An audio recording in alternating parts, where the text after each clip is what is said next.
Farm for Profit Podcast. Take a listen, have a blast. Farm for Profit Podcast. Learn about farming while having a laugh. Farm for Profit Podcast. All right, it's time for a What's Working in Ag segment. And I think the topic we're going to talk about today is working whether we realize it or not. Oh, yeah? You think so? Is that we should be working when we don't think we're working, or what? No, I think the item that we're going to talk about is extremely important to all of our listeners' operations, and it's working every day for them even though they don't realize it. Yeah, maybe something that gets overlooked quite a bit. That's right. Our pleasure to have our guest joining us virtually today. We've got Donald here. He's coming to us as the Director of Product Management for North America in regards to WIX filters. Welcome to the podcast. Thanks. Appreciate it, guys. Donald, where are you coming from today? Hey, I'm live and in person here in Gastonia, North Carolina, just a couple minutes outside of Charlotte. Is that the headquarters for WIX filters? It is the headquarters. Has been since 1939 of all times. So Gastonia is a great location. A lot of great people around here. 1939. That's a lot of history there. Been here a long time. When I first started, I'm dating myself, but when I first started working for the company, it was in an old cotton mill that they had bought many years ago and turned into a factory, and it's got a lot of history here in this location. Wow. So we're literally talking filters today and why they're important. Yeah. Why this is something that we need to think about as we go through every day of our operation, not just peak season, but ultimately making sure that we understand the importance of having a quality filter to protect our engines. So as you think about that, Donald, when you start off a conversation with somebody, how do you get it going? I think we as a group of people have become so accustomed to having everything instantaneous. And so we get in our car in the morning, our truck, and we start it up, and we don't even really think about all the things that are happening there, right?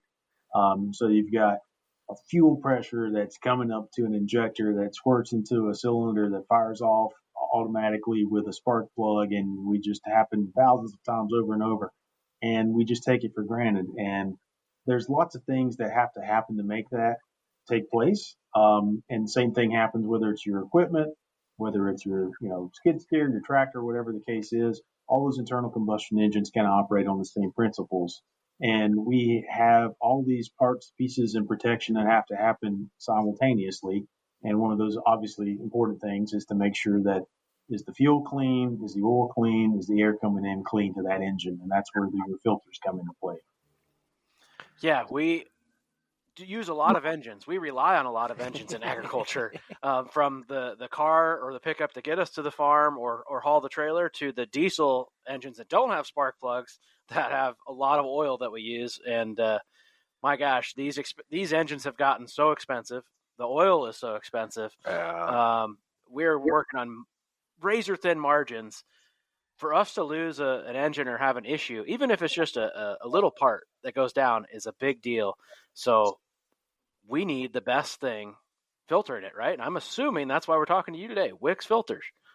Absolutely. That's exactly what we do. Is we want to make sure we're where it counts. And if you've ever had the fun of tearing into an engine or tearing a piece of equipment apart because some little thing happened to not do its job, you'll know that you shouldn't have probably tried to save a buck on that particular oil filter. Instead of spending the $2, you only spent $1. So how much time did you waste rebuilding that? So that's why we offer quality products at a great price each and every day. Maybe this is your problem, Tanner. That's why you guys are always having engine problems. No, not the case. We will be running all WIX filters after this conversation, because I dug into this a little bit more, and that is one of the things you take pride in, is the quality of filter that you produce. Absolutely. Like I said, we've been around since 1939. We started out just taking the waste out of the cotton mills, and that's what became what we call the filter media in the early versions, just to kind of strip off the junk and whatnot that was in the oil. And as things have progressed, we've started making different things over the years, whether it's passenger car filters or heavy truck or off-road or whatever the case is. So there's a whole litany of things that have evolved and changed over the years, and the quality of the products has always been, top of the shelf when it comes to our designs and our production. I think they need a T-shirt that's like Earth, Wind, and Fire because they do air, oil, and fuel. There you go. Yeah. So when I go to my mechanic or my place that I'm purchasing filters and I look at them on the shelf, they all look the same to me besides the brand name. What sets a good filter or a great filter away from, maybe a subpar filter? That's a great question. Corey, the big thing about filters is usually the things that matter you can't see or you can't understand because it's the media, the pleated, as you see the zigzags in the filter. If you have it in front of you where you can see it, some of them are in a can. Obviously, you can't see that.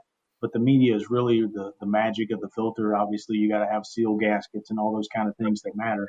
But the media is what does all the work. So captures the contaminant. It gives you the amount of efficiency that you need, and it also allows you to have the right, pressure drop over the high pressure side of the pump to the low pressure.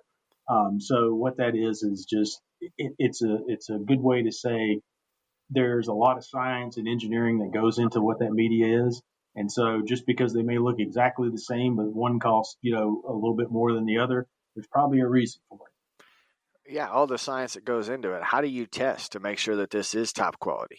Sure. Yeah, we have a huge laboratory here in headquarters, and there is all kinds of tests we do from what are the particle sizes that go upstream versus downstream and multi-pass testing.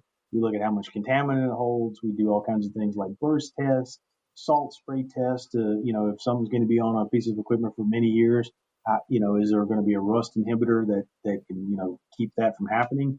We do look at things like impulse fatigue. So how many times that engine cycles on and off, on and off? Can that particular product stand up to it? Will it collapse under, any kind of, extreme environment? There's just a huge amount of testing that our engineers do each and every day. So going back to the media side, you mentioned you started in the cotton country. Are you guys still using a cotton media? No. So that was back in the late 30s, early 40s, back during the war. That was just one of the few things they could get to.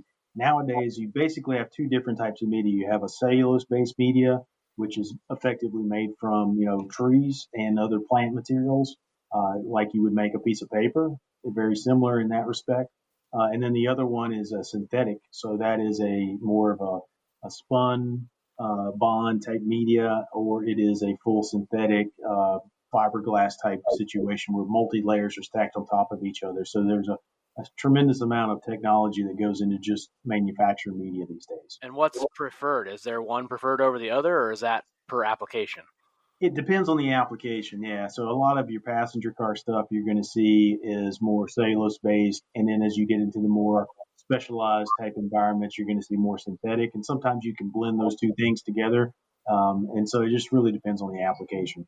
I think I found another outlet for corn. Yeah, That's not. We can make cellulose out of corn. And Rachel's listening in, our chief marketing officer, and she would probably cheer us on there. That's right. That's a great opportunity. I didn't realize that your filters even come with a limited warranty. Yeah. So one of the things, obviously, that we pride ourselves in is not only our quality, but we also, like many manufacturers, have a warranty on our product. So if anything goes wrong, our product is covered fully by the warranty. So let's say we screwed something up and it blew up your engine, we'll cover that with our warranty and replace your engine. How does someone find out that it was actually your fault that the engine blew up? So we have a very good process with a very lot of smart folks that will go out. They'll take the product from that particular customer. And when there's a problem, they'll send it back. The lab gets into the weeds, looking at each and everything, and we'll figure out, is it, a user error? Was it something we manufactured wrong? Was it something that the engine did that nobody could have predicted? So we have a lot of very smart people that get into that to figure out exactly what happened. Yeah, I can imagine that that's something that is a very scientific method and approach, because I even return stuff to Amazon when it probably shouldn't be returned. I certainly assume that those types of situations help with WIX, but is it something that we go strictly and directly to a WIX supplier, or are you distributing these filters across the country through a different network? We sell our products all through distribution, so we don't sell anything direct. So all of our products go through distributors. I mean, there's the famous ones like O'Reilly's that carry WIX each and every day right out there on the shelf. And then there's a lot of mom and pop distribution channels that are out in all pockets of the country. So we sell everything within the U.S., Canada, Mexico, and a lot of export products as well. So it's everywhere. It's kind of like Visa, everywhere you want to be. I didn't think about that being sold outside of the U.S. Well, yeah, it's a worldwide company, I would imagine, right? A caterpillar's a caterpillar or a deer's a deer, so they happen to live in Brazil or Malaysia just like any other place in the world. So guess what? We make a product for it and somebody needs it. Donald, I want you to talk about, we're in agriculture, right? So we have our John Deeres and our Caterpillars, like you said, of the world, and they always want us to use their OEM filter. I'm smart enough to know that they're probably not the ones usually producing it, but do you guys do any OEM stuff, or is there an advantage to go WIX over OEM? Yeah, so that's a great question. So we do a lot of OEM. Hummel, our parent company, is a huge OE supplier to lots of big names in the ag industry. John Deere being one of the biggest is one of their great customers. So we do a lot of OE product, and we also sell the WIX version in the aftermarket. And sometimes those are exactly the same product. Sometimes they're a little bit different because of contractual agreements. But regardless, they're still made by the same great manufacturing line and great people that are on the line each and every day. So you can trust whether it's the OE or whether it's the WIX, you still have that same trust from Hummel. Is there a way that we can tell that the OEM is a WIX filter?